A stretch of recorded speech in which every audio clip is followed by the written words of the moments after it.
Di sini ada laptop Asus X441M kalau nggak salah ya.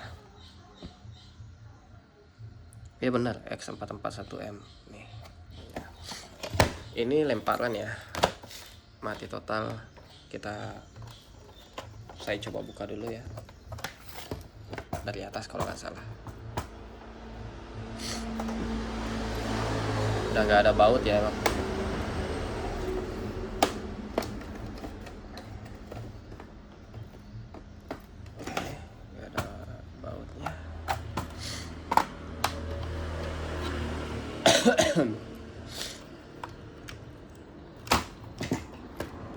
Nggak ada baut ya, keras ya.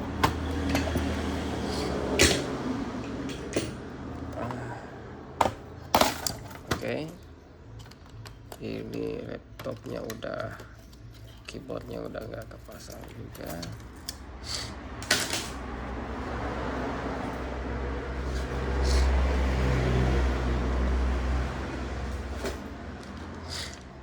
Colok charger, baterai juga sudah nggak ada.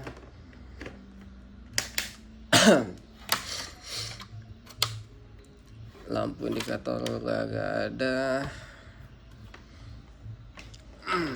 Coba ukur 3 volt, 3,3 voltnya.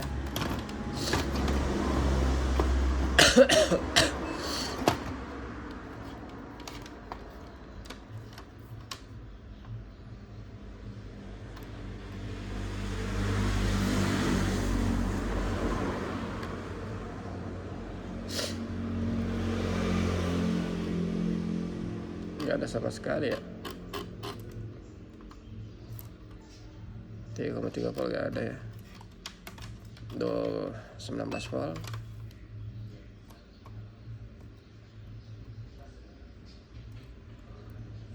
Hadir 19 volt.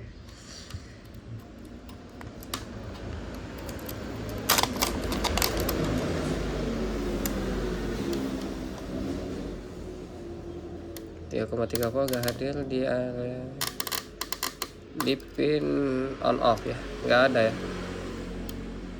nggak ada sama sekali. Berarti kita ini asumsi awal saya ya, 3 volt 5 volt nggak hadir nih di blok S5 nih ya kan. 3 volt 5 volt nggak hadir. Di sini saya akan buka dulu.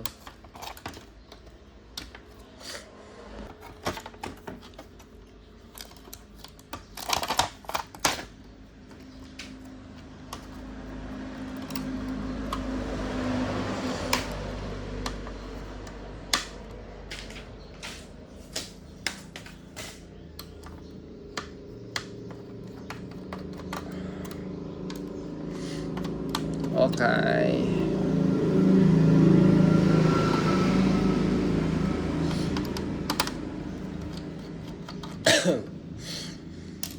19 volt hadir, 3,3 voltnya nggak hadir.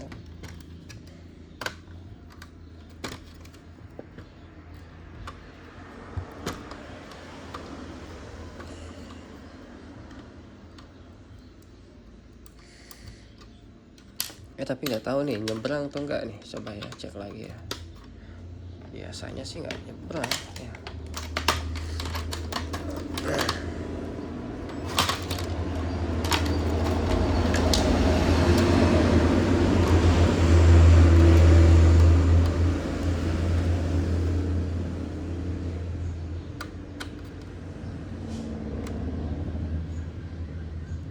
Hmm, 19 voltnya nggak nyebrang ya. Nggak nyebrang. Sini nggak dapet gate. Berarti ada masalah dong. Di sini nggak nyebrang 19 voltnya, sehingga wajar kalau 3 volt 5 volt nggak hadir. Di sini ada, di sini nggak ada. Kalau di jumper pakai ini kan nyala, tapi charger nggak masuk nih.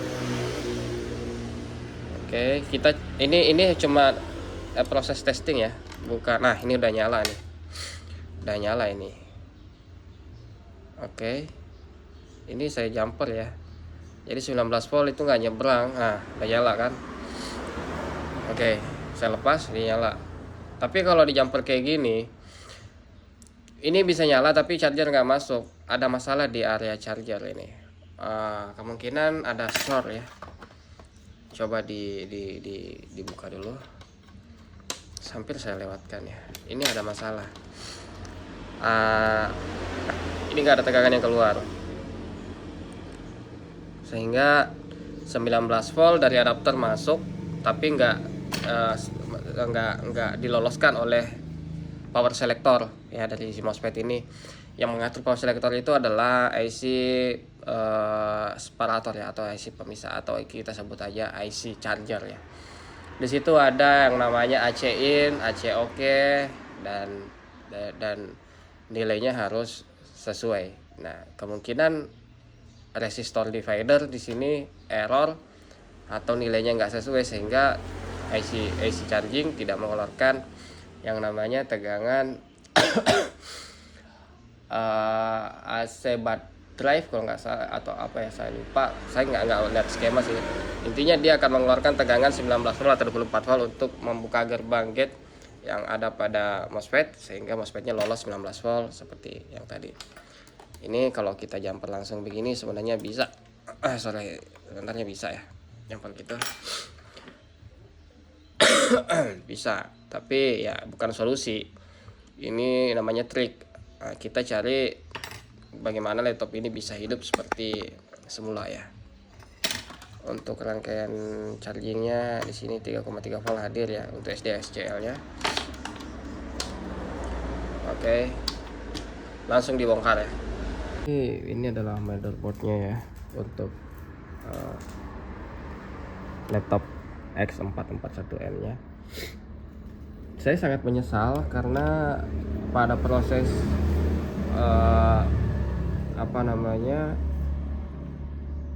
pemanasan atau rebel IC-nya saya nggak rekam ya.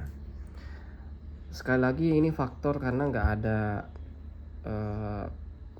stand kamera ya, jadi kedepannya akan saya usahakan. Jadi permasalahannya gini, tadi laptop ini ketika dicolok charger, tegangan 19 volt itu nggak nyebrang, dan kebetulan coba di jumper MOSFET-nya nyala ya. Yang tentu MOSFET-nya nggak nyebrang karena tegangannya nggak nyebrang karena MOSFET-nya nggak mendapat tegangan 24 volt dari ACDRV ya. ACDRV itu apa sih? Jadi itu adalah sifat dari fungsi dari IC charger. IC chargernya menggunakan Becky 24780S, dimana pin pentingnya bisa dilihat di sini. Pentingnya bisa dilihat di sini ya.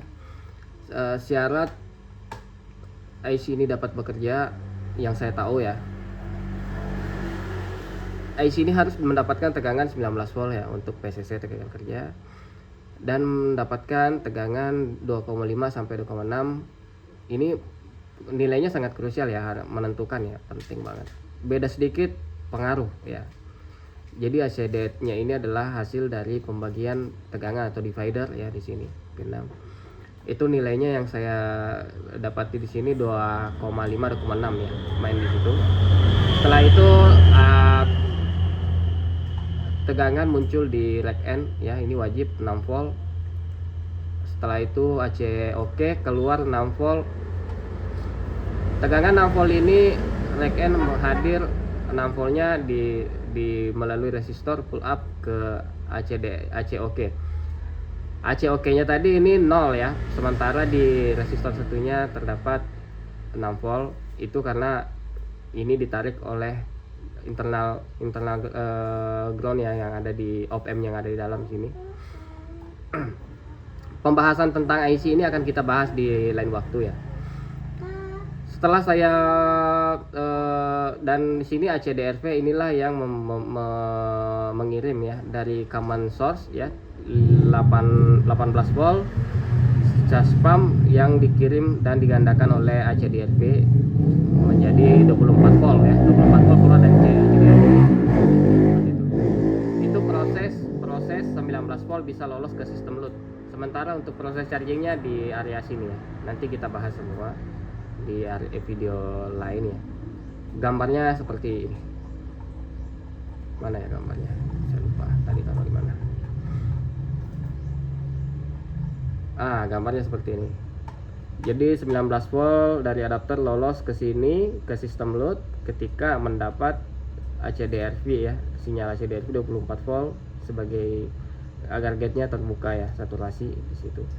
Sementara pada bagian ini adalah resistor divider untuk membagi tegangan. Itulah. Jadi kuncinya adalah bagaimana IC Becky 24780S ini bisa bekerja. Itu dia kuncinya. Sekarang saya coba colok charger dan apakah oke, ini sudah nyala ya. Dan gimana ya, saya harus ukur tapi nggak bisa, jadi bentar ya, coba ukur ya di pin AC oke, tertampil 6 volt ya. Untuk pin ini 6 volt juga untuk rack N nya. Untuk ACDRV di sini 24 volt ya. Untuk common source 18 volt ya. Jadi 18 ditambah 6 volt baru berapa ya? 20, kurang lebih 24 20 ya, sekian. Jadi itulah jadi ACDRV 6 volt lebih tinggi daripada CMS RSC atau common source. Jadi kita akan coba pasang ke motherboardnya. Udah terpasang ya. Mana ya? Sorry, sangat ribet ya. Ini pakai satu tangan doang. Oke. Dicolok cas. Seharusnya langsung on ya, karena baterainya masih nggak terpasang. Dan seharusnya udah tampil Asus nih harusnya ya. Oke. Jadi overall sebenarnya saya di sini nggak mengganti apa-apa, saya nggak mengganti resistor. Yang saya curigai sebenarnya tadi resistor, terutama kaitannya di ACOK, karena ACDRV bisa keluar ketika ACOK-nya high. Sementara tadi saya cek ACOK low, artinya 0 volt. Dimana rack N sudah hadir, ACOK malah ditarik ke ground. Jadi saya rasa ini kerusakan internal IC yang nggak bekerja dengan maksimal. Nah, mungkin terjadi degradasi dan bagaimana seharusnya saya nggak ngerti. Intinya saya coba panasi IC sebelum ganti dan ternyata udah tampil, dan ini akan saya kasih garansi selama 1 bulan sampai 2 bulan lah untuk pengganti, karena problemnya ada di IC charger ini misalnya. Dan untuk saat ini sih kita akan melakukan observasi ulang ya, mulai dari bagaimana ini bisa bekerja, chargingnya bekerja atau enggak. Nanti saya akan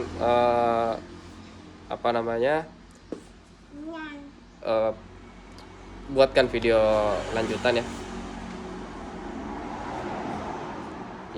Yang jadi inti atau poin utama dari video ini adalah bagaimana IC charger Becky 24780S itu bisa bekerja. Syaratnya pertama VCC, di pin VCC AC dead harus sesuai ya, nilainya sangat krusial, rack N dan AC oke. Setelah itu 19 volt baru diloloskan ke sistem load. Sementara untuk proses chargingnya ada proses lain, ada pin-pin lain yang bertugas untuk mengatur proses chargingnya, seperti itu. Di lain waktu kita akan bahas untuk cara kerja IC Becky 24780S. Dari saya sekian, sampai ketemu di video berikutnya.